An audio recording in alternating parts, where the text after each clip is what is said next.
Hello and welcome to this video. I will show with you step by step how to cancel your Zendrop subscription.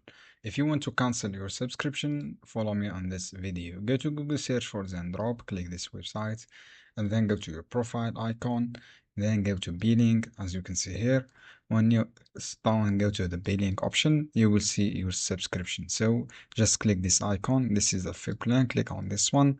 When you click this icon on the down here, you will see look for cancellation. So look for cancellation process. Go to this one and then click cancellation. In my case, I have just free plan. You can cancel if you have a premium with this option. This is how you can do, friends. It is easy steps. I hope this guide helpful for you. Don't forget give like and give share this video. As I say, just go to your this one, your as you can see here, billing, and then you can cancel from this option. I hope this guide helpful for you. See you